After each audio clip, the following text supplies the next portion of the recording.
Vamos a ver si lo tenemos aquí. El intro.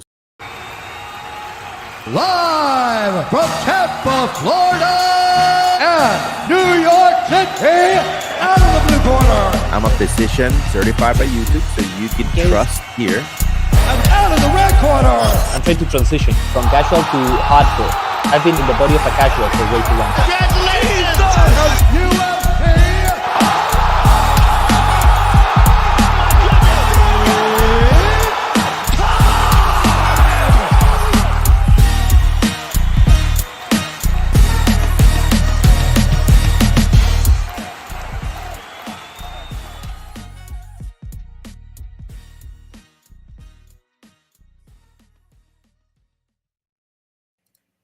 Yes, and we are back. This is the belt, the podcasting belt, right here. Right here. Look, it's been red. It's worn out. Damn. It's golden. We're the champions. This is the first podcast. We are back. This is Trash Talk Tuesdays, Triple T. Trash Talk Tuesdays. Trash Talk Tuesdays, STT. STT sounds like STD, so I prefer I choose the first one. If I got a vote, I vote for the first one. Trash Talking Tuesdays. There's no fight this weekend, at least for the UFC. Look at me. I just came back from the clinic, from the multiple jobs of saving lives and bringing health to the community, directly to the stream desk, directly to talk MMA with all of you. And to make clips, because that's what we're doing here. To make clips. Making clips, bro. Making clips. So we had let's just dig our teeth into it. UFC, was it San Antonio or Texas? San Antonio and Texas, because San Antonio is in Texas, mi amigo. Yeah, right? The branding wise. Oh, they said UFC San Antonio. San Antonio. They got it.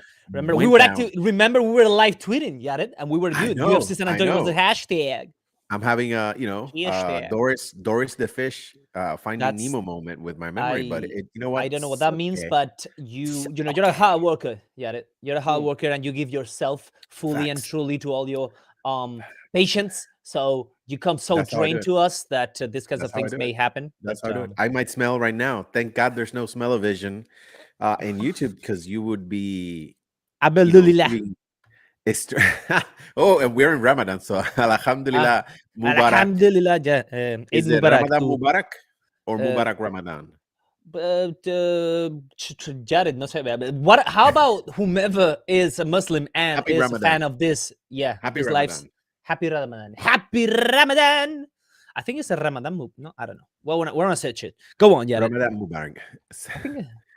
Look at a young Ale. Yeah. It's UFC San Antonio went down. A lot of important things happened, but let's sink our teeth into it. Chito Vera came up short against Corey Sanhagen. You called it. You called it exactly to a T. Chito Vera was looking for that perfect moment to score a knockout. Chito Vera downloads the data. Like I always say, you can laugh because I always say he downloads the data. He waits until those last rounds to really, put the pressure on you. It worked on Dominic Cruz. It worked on Rob Font. It worked on many of his opponents. But with Corey Sanhagen was still there. Corey Sanhagen was moving. Corey Sanhagen knew exactly what Chito Vera was going to do. And you called it to a T. You called it. We have a clip up on Instagram that, you're saying, hey, it's going to be a close decision. Even a split decision, and you called it exactly to a T split decision. Chito Vera, where does Chito Vera come? Where does Chito Vera go now after this fight? I want your opinion on that. That's a real question. That's the best question. Best real whatever that is the question. But Chito goes to take a vacation first. I think he needs to take a little, take a few days with the family.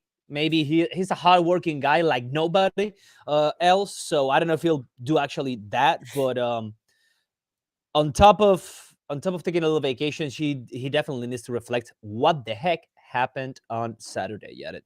And once he figured that out, maybe he can go and see who can he fight next, or who the UFC actually gives him next. Because I'll give you. I don't know. I mean, I guess at the moment, okay, if you look at the ranks, right? Obviously, he's not gonna fight Aljamain or Merab or Sean O'Malley, right? Those are out of the table. That's 1, 2. That's champion, first contender, second contender.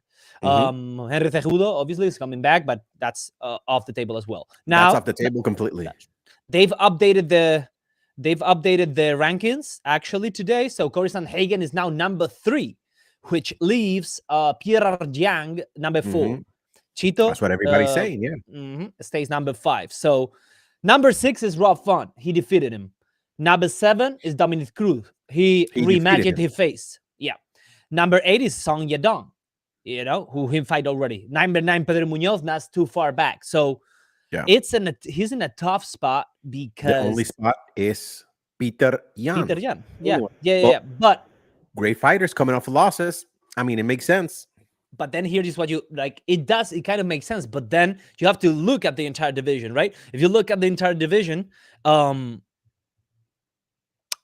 big problem is then if we go down that route, then obviously we have to do Sandhagen O'Malley, right? If we are then you are Sean Shelbying it, that leaves us good old Merab, who put an astonishing performance a couple of weeks ago, in no man's land. Like, what do you do with Merab if you do that? If you do Marlon, if you do Chito against Piotr, okay, that's clear. But then the more important question to me is, what do you do with O'Malley and Sandhagen? Both won their last fights. O'Malley way less convincingly than Sandhagen. But what do you do with them? For Chito, Piotr Jan seems like a good matchup. Yeah. Now that I'm looking at it, I thought I forgot a little bit about Peter Yan, but this one seems it's definitely the right one. He just lost. He's both losses coming off losses. Both coming off losses. You mentioned that. Yeah, they are 4 and 5 in the rank. So it would be an interesting fight. Also, at the same time, that could be dubbed as or deemed as the battle of the yawnings, bro. Because these two, if they do a main event and these two go on 5 rounds, like what's gonna happen in the first 3 rounds? We're gonna be like a deep stare to one another. Yeah, they're measured. I mean, it's for me, it's simple. When you have Peter Yan is a slow starter as well, a little bit more aggressive than Chito in the first rounds. I think coming off losses, they might be a little bit more aggressive, and they want to prove a point that they belong in, and they want to keep their ranking. I mean, for Peter Yan, he needs a win like the Sahara needs water. It's crazy. It's crazy. That Peter Yan, 2020, 2021, Peter Yan, would you think he's in a 3-fight losing streak in 2 years? Would you think that? You wouldn't think that. Nobody would. But that's where he's at right now. Chito Vera, Chito Vera, we know he wins 2, he loses 1, he wins 3, he loses 1. So he has his ups and downs. He fluctuates. He fails to find consistency in the victories. And that's not saying anything bad about him as a fighter, but yeah, it's Peter Yan. And I think, in that fight, it's crazy premature to make a prediction, but I think, Peter Yan, Chito Vera can defeat Peter Yan. This current weekend 3-fight losing streak, Peter Yan, I think, Chito can definitely beat him. So, and then, Merab Davishvili. So the buster here, this is the clip.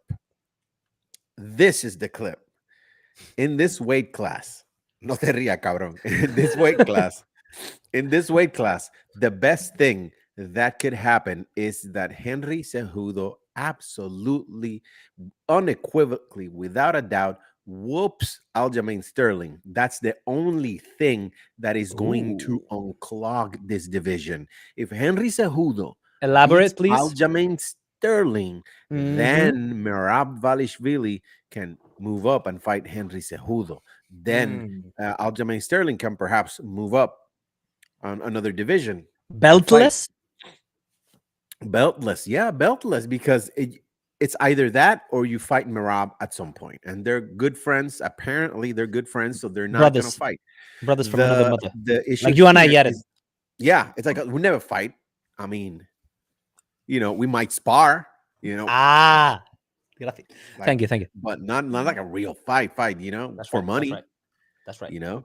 If Mm-hmm. your Agreed. $1 million is there, would I fight? Yeah, but nobody's gonna offer $1 million. Holy shit. But the thing is that sometimes a fighter losing on clocks, and I mentioned this in the Chente Dach podcast. They called me this afternoon asking me about this stuff, and Wow. they They need told a me that, puppy.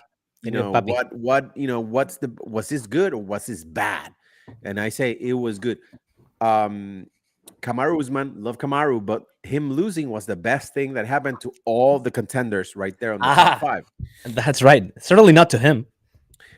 In Israel Adesanya losing to Pereira. Alex Pereira is the best thing that could happen to that division because it unclogs. Because Adesanya had fought all the great contenders in that weight class. So having a new Twice, several champion of them. unclogs and refreshes the weight division. So the best thing that could happen here is Henry Cejudo unclogs the division and opens up another year or a year and a half worth of fights. That's the best thing that can happen. And I think in training at Fight Ready and Henry Cejudo being a master of, and absolutely despise Henry Cejudo just because the cringe stuff, and I don't like that type of stuff. But as a fighter, you got to give him respect, and he will absolutely dismantle Aljamain Sterling. I said it here first. I love Aljo. He was a champion. That was great. But Henry Cejudo, Well, he is. that big old head that he has a lot of brain matter because he can figure out a lot of stuff and he knows how to train right and prepare for a fight. So I think he takes his fight, unclogs the division, and we see a lot of great matchups again. And Merab versus Henry would be freaking great. And then have Aljo fight Corey Sandhagen versus Aljo 2. Chito Vera versus Sean What about O'Malley. the It opens it up. It breathes. The division breathes. If Aljo loses, the division breathes. If he wins, good for him. But it's Clog City.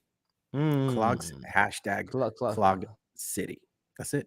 Clog City B. Okay, valid. Well put together. Well put together, my friend. What if Aljamain beats the odds? The Yared odds, the Octagon Doctor odds, and defeats Cejudo? Because I think even if that happens, well, will it? Because I think regardless of the outcome, they've already planned out, and I think Tito Dana is in with what I'm about to say, with the plan that Aljamain has. He's been there, right here in Long Island, talking to Ray Longo and Matt Serra. They've been talking about it, and I think it's clear that whatever happens in that fight, that's Aljamain Sterling's last fight in the bantamweight division. Whether he wins or loses, he's gonna be moving up. He probably wants more challenges because other than Cejudo, he has fought everyone else, and he's got no real challenge in the sense of something that may excite him or that may show something new and fresh to the fans. So also given that he's a pretty large, pretty big bantamweight fighter, he would definitely work out in the featherweight division. So I think that's what happens regardless. So I think we are up for a pretty exciting term, if you will, of the bantamweight division. Moving forward from that fight that will happen on May 5th or 6th, because it's going to be here in New Jersey. It's going to be Newark, and hopefully I'm going to be there. So the division gets unclogged no matter what, is what I'm trying to say, I guess.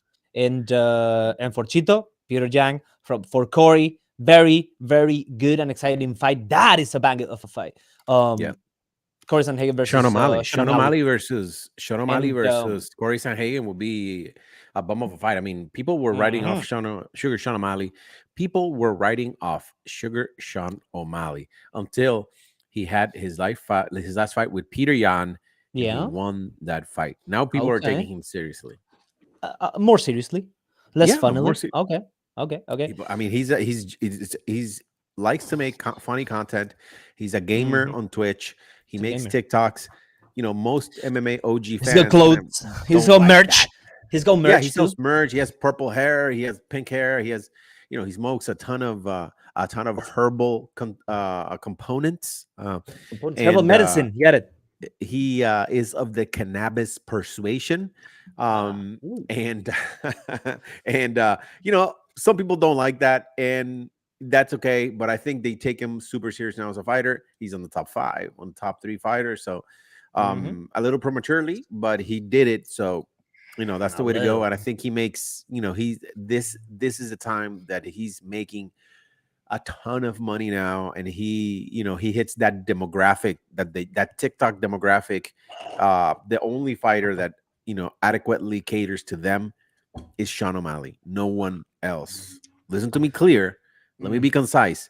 There's no other fighter that caters to the TikTok demographic. The only fighter is Mr. Sugar Sean O'Malley. I'm not saying that's the best thing for him, but I'm saying that's the only fighter that caters to the TikTok generation. And I think the UFC values that tremendously. Now, if TikTok Mm. gets banned, you can fire Sean O'Malley. Ooh, right down. I'm just kidding. I'm just kidding. His I'm just his kidding. But purse I don't want to have goes trouble down with 30% right away. I don't want to have trouble with fighters on Twitter. Okay, let me. Good segue. Good segue. Please, So, please. Why would you say that coming what would I completely say out that? of the What would I blue? say that? What's happening, Yared? Is there It anything you want to was share with us? yesterday was the anniversary of the fight Hmm.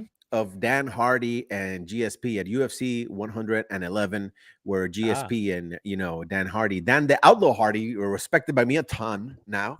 Uh, and now, no, thanks, forever, man. Don't get thanks me for the deeper in clarification. shit. Okay, don't Okay, get me I don't deeper in know. trouble. Yeah, you tell me, bro. I'm here So for you. I retweeted the picture of that armbar, and it's been working many hours. It's not an excuse, and I'm like, oh man, that armbar looks loose. But I wanted to say, GSP, such a gentleman, didn't break the arm of Dan Hardy. I didn't take into consideration the other side of the equation for XYZ reason, Oh, and then oh. Dan Hardy, I think he retweeted it with a little emoji with the face over, Face palm. and That's the I good old got, face palm. and I'm like, oh man. I'm And gonna then I pull it up. had Yeah, I had 100 or something tweets, a couple of DMs, all in good favor. I'll take it on the chin.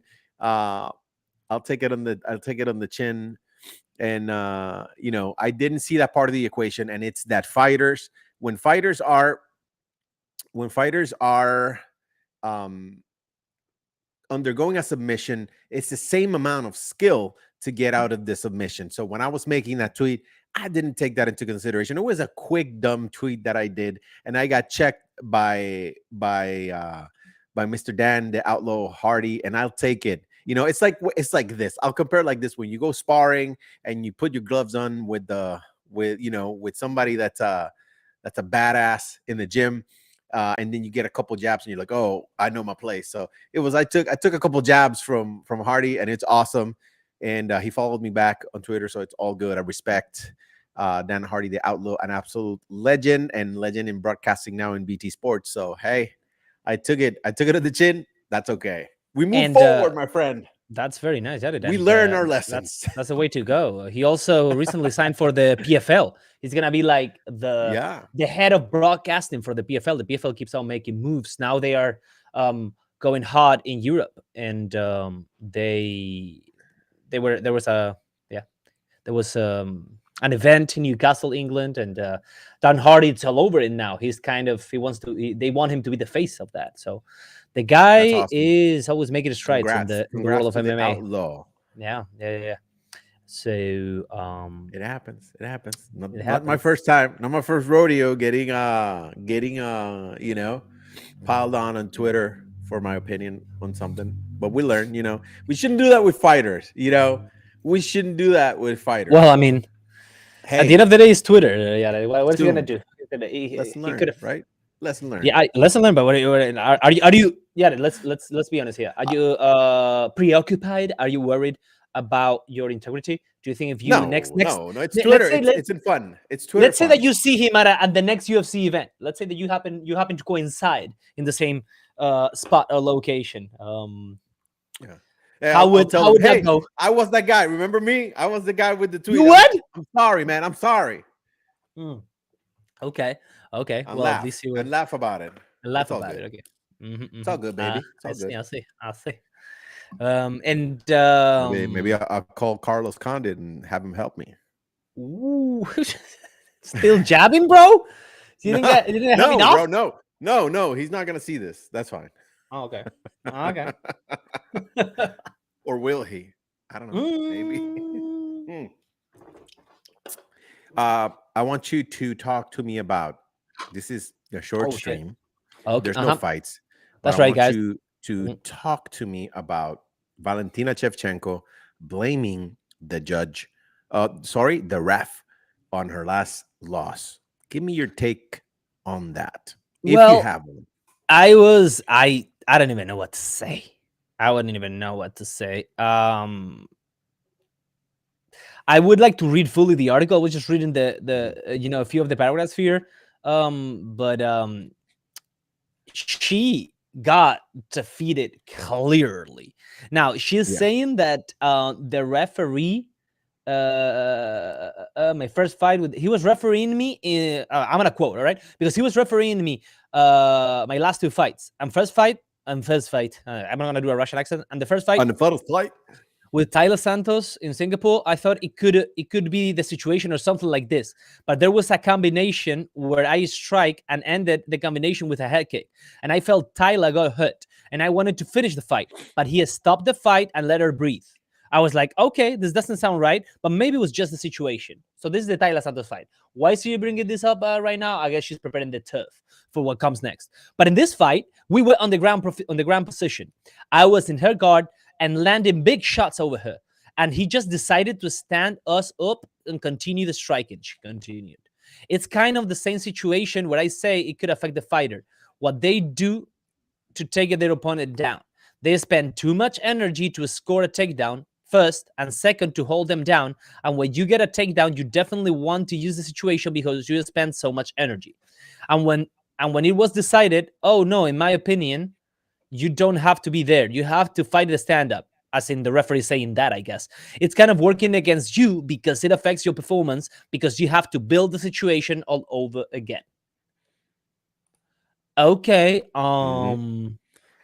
I don't even know how to take this. I think I guess it makes up for good content. I see this has been Hmm. extracted from the mother of all MMA news these days. Jared, this is something, guys, just so you know, real quick. I used to be, as our intro says, more of a casual, and I'm trying to delve as Yes. deep as I can into the MMA world. And I've started to notice. I'm starting to notice certain trends. There is this fella, Ariel Halwani, some sort of like Arabic looking gringo Funny. accent speaking fellow. I think he's Canadian, he mentioned. And this fellow brings a lot of fighters. And a lot of news in the whole MMA news world get generated by what happens in this gentleman's Podcast. podcast or Hmm. show. It's called the MMA Hour with Ariel Helwani, right? It's like the top Hmm. whatever, along with Luke Thomas and the other gentleman, Brian Campbell, I believe as well. So anyway, it looks like I'm seeing it already here that she connected in that pod, and I guess she was ready to talk because this is the first time she's saying this after what, 2 weeks or a week and a half? Yeah. Get it? Yeah. And all of a sudden Yeah. she comes up with this really elaborate ruse that no, because in Singapore I had a friend and then the referee and then the second time and he did this to me and that. All this sounds to me like tiki tiki tiki tiki tiki tiki. In other words, I wouldn't give it too much importance. Like I understand, of course, it hurts to be defeated. She's an excellent fighter that honestly I don't remember hearing her speaking in these terms. Also, I remember her losing this, Yeah. strongly, I guess, for lack of a better word, except for Amanda Nunes's fights. So I don't know what she has to win from talking about this, other than staying, in the buzz, in the news, in the Twitters of the world, and potentially trying to stir the pot and get a rematch, which I think she's Yeah. still gonna get anyway, right? Yeah. Like she was saying it Yeah. I already think in the in the in the she's so interview used to post fight. be she's so used to being the champion. She's been dominant. She's been great, and I just think that is a shock. And she might be looking for excuses for herself to move forward. I mean, she's gonna move forward. They're gonna fight. They're gonna face in the cage again. and she's just trying. This is a psychological kind of reflex of a person trying to give themselves a way out, an excuse, not a way out, but an excuse. Hey, wasn't my best performance. Let me displace the blame from myself and just with the ref. But I want to highlight that Mm. not all fighters are like that. At least in the beginning, Conor McGregor showed what the way of losing was when he lost to Nate Diaz and Mm-hmm. other defeats he had. He was like, Habib. no, the other person was the better man. And when he fought and lost to Floyd Mayweather, he was like, yeah, I got outmatched and yada yada yada. So he was gracious. That's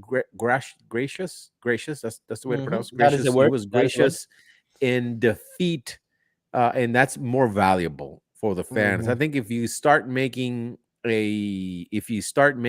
excuses, the fans are gonna absolutely turn. And this is what happening with Valentina. If you see Twitter, not that Twitter is the temperature of all fans in the world. I mean, Mm. how many people are on Twitter? It's like 30% of people are on Twitter, 20%, something like that. So it's a low amount. So this by no means it demonstrates the majority of the feelings of the fans in the world for Valentina, especially in the Eastern Bloc. Obviously, she's bigger and in Latin America, of course. She's huge as well. Antonina also very famous there. But I think just this leaves a bad taste in OG fans like you and me, and it's just sad to see. Hopefully, she won't make that the talking point. You know, Yeah. working up to the fight because that and then she then loses. She's in a worse spot. So take it on the chin, Yeah. and move forward. Get your belt back and do your thing, Valentina. Because we all know you were a great champion. You still are a great champion Mm-hmm. caliber athlete. So True. let's focus on that instead of giving out excuses. I thought she was Agreed. above that, but I guess the human condition is very powerful. So there you have it.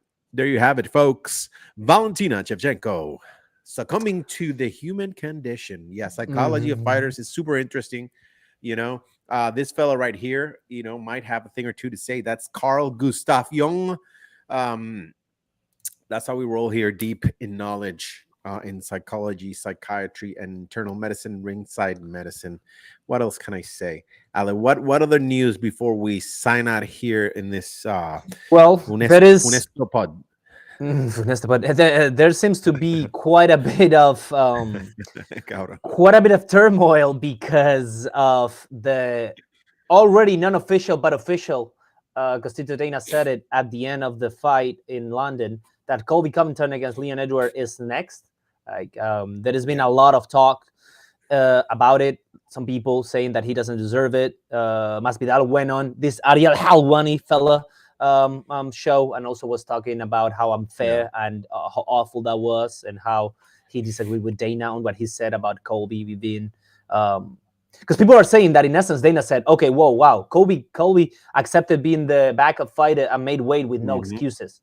As in, if that was something extraordinary, which it can be taken as extraordinary, but also that was the whole point of being a backup fighter, right? If you're a backup fighter, aren't you supposed to make weight and wait? Isn't that what you're getting paid for?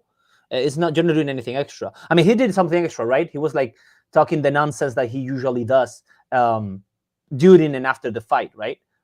With the whole I'm Donald Trump's favorite fighter and I'm next for Leon Edwards, yada yada. Because let's be honest, it kind of the fact that Leon Edwards won again, it opened the skies for him. Because if Yeah. Kamaru had won, he was, in no man's land, pretty much like we were talking about Cheeto before, because he's been defeated by Kamaru twice, dominantly. So, but still, it looks like that's the fight that was going to happen. A lot of people are pissed. I was also listening to Hamzat.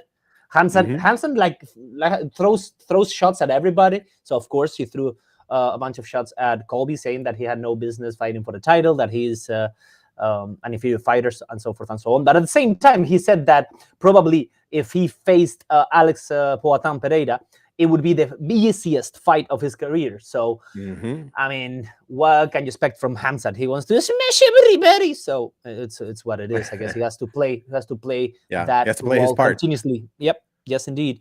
Also, a lot of controversy with the whole. Overall, with the whole judges situation, we've seen quite a few.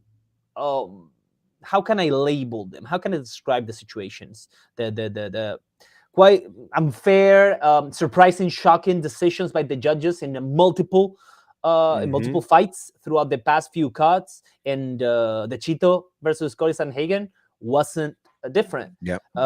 There was a judge that, for some reason that nobody in the whole wide world understands, gave the fight to Chito Vera. Any thoughts on that, Jared? What's your take? What do you think? How do you feel about the judges? Are the judges losing their marbles here?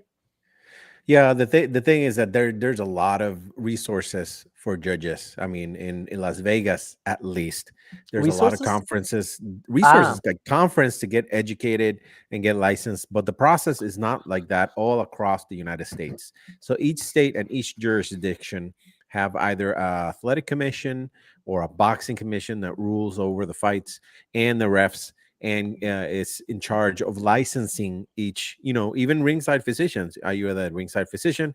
When I was a ringside physician in Iowa, there was not a specific license. So I just used my medical license, and I was approved by the Iowa Athletic Commission. But once I moved to Florida, you have to procure a ringside physician license, that you have to fill out an application and you have to go through steps, which I've done. I already have my license. And congrats, certified. Congrats. Thank you. It's a hard work, but we got it. We also have that little blue square down here that YouTube gives us with my medical license. So it's a certified physician channel here in YouTube.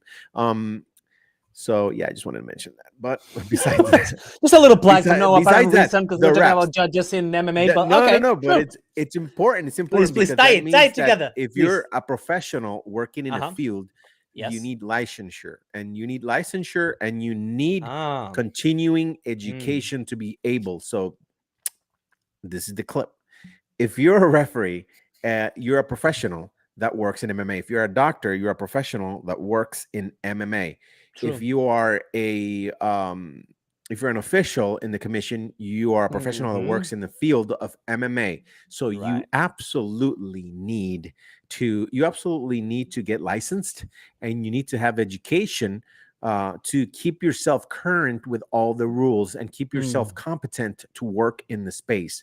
Right now in Las Vegas, they have that. There's a lot of things to increase your competency in the sport, but across the United States, we don't have a system in place to have that equality of education and preparedness for all the judges and all the officials. So, if you could be a great ref in a small state, but you could be a great professional, but if you're devoted to this, there's a lot of fights happening across the nation. MMA is growing as a sport. So we are running out of the current ecosystem of great professionals that we have.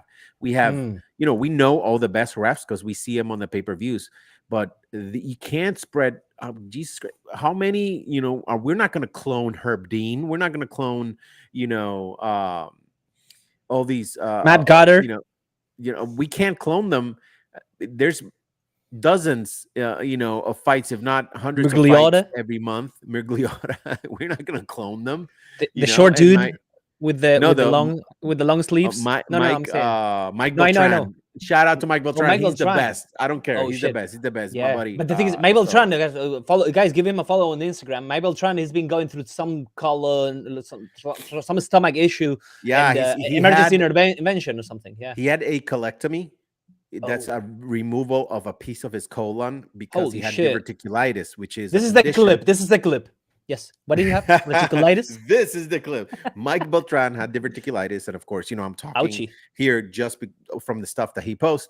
He had diverticulitis. That's a condition of the colon where you have diverticuli form. Sometimes that could bleed, that get infected, and you have to remove a piece of colon. That's a colectomy, a partial colectomy, which is removing a piece of the colon.